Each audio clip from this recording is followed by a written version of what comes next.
ഈ മുസ്തലിഫയിൽ സുബഹി നമസ്കാരം കഴിഞ്ഞിട്ട് ഇരുപത്തിന് മുമ്പായി വെളിയിലേക്ക് എത്തുന്നു. ചോദ്യം ക്ലിയർ അല്ല. മുസ്ദലിഫയിൽ നിന്ന്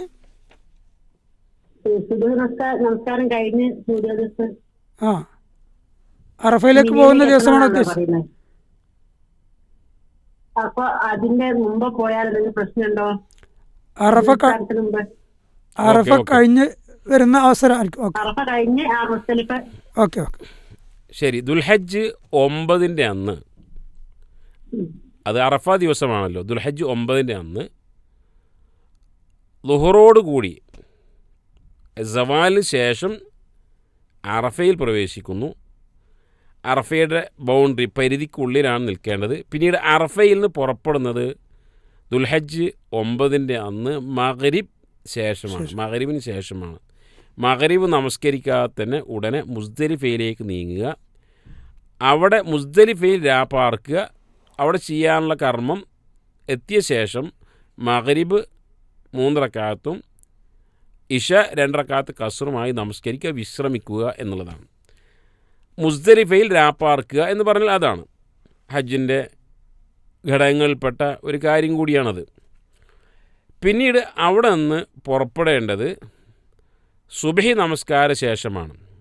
സുബഹി നമസ്കാര ശേഷം മഷ്അറുൽ ഹറാമിൽ പ്രാർത്ഥനകളൊക്കെ കഴിഞ്ഞ് പിന്നീട് ദുൽഹജ്ജ് 10 പെരുന്നാൾ ദിവസമായി നേരെ ജംറത്തുൽ അഖബയിലേക്ക് കല്ലേറിന് വേണ്ടി പോവുകയാണ്. ഇവിടെ ചോദ്യം, ഈ മുസ്ദലിഫയിൽ രാപ്പാർക്കൽ ഒന്നുകിൽ പൂർണ്ണമായി ഒഴിവാക്കിയോ അല്ലെങ്കിൽ അർദ്ധരാത്രി വരെ നിന്നോ അവിടെ നിന്ന് കല്ലേറിന് പോകാൻ പാടുണ്ടോ, പുറപ്പെടാൻ പാടുണ്ടോ എന്നാണ്. സുബഹിന്റെ മുമ്പ് പുറപ്പെടാൻ പാടുണ്ടോ? അതെ, സുബഹിക്ക് മുമ്പ് പുറപ്പെടാൻ പാടുണ്ടോ എന്നാണ്. റസൂലുള്ളാഹി സ്വല്ലല്ലാഹു അലൈഹി വസല്ലം അവിടെ ചില റുഖ്സ നൽകിയ ഹദീസുകൾ കാണാൻ സാധിക്കും.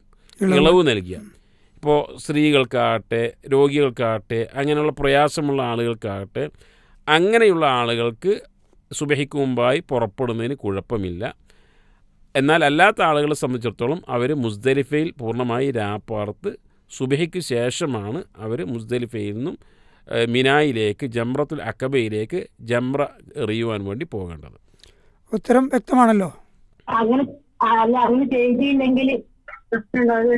കഴിഞ്ഞ വർഷം ഹജ്ജിൽ പോയിരുന്നു. അപ്പോൾ സുബഹിന് മുമ്പ് ഞങ്ങൾ അവിടെ പോയിട്ട് നിങ്ങളുടെ കാര്യത്തിൽ പിന്നെ ഈ പറഞ്ഞ ഇളവുകൾ ലഭിക്കുവാനുള്ള എന്തെങ്കിലും കാരണങ്ങളുണ്ടോ? രോഗമോ വാർദ്ധക്യ സഹജമായ പ്രശ്നം? അല്ല, സ്ത്രീകളെ സംബന്ധിച്ചിടത്തോളം അവർക്ക് അങ്ങനെ പോകുന്നതിന് കുഴപ്പമില്ല, അവർക്ക് പോകാവുന്നതാണ്. ഓക്കെ, അനുവദനീയമാണെന്നാണ് പറഞ്ഞത്. ക്ലിയർ ആയല്ലോ അല്ലേ? പ്രായശ്ചിത്തം ഉണ്ടോന്നോ ചോദ്യം? ഇല്ല, അവർക്ക് പ്രായശ്ചിത്തമില്ല. സ്ത്രീകൾക്ക്, രോഗികൾക്ക്, കുട്ടികൾക്ക്, അങ്ങനെയുള്ള ആളുകൾക്കൊക്കെ സുബഹിക്ക് മുമ്പ് തന്നെ പോകാവുന്നതാണ്.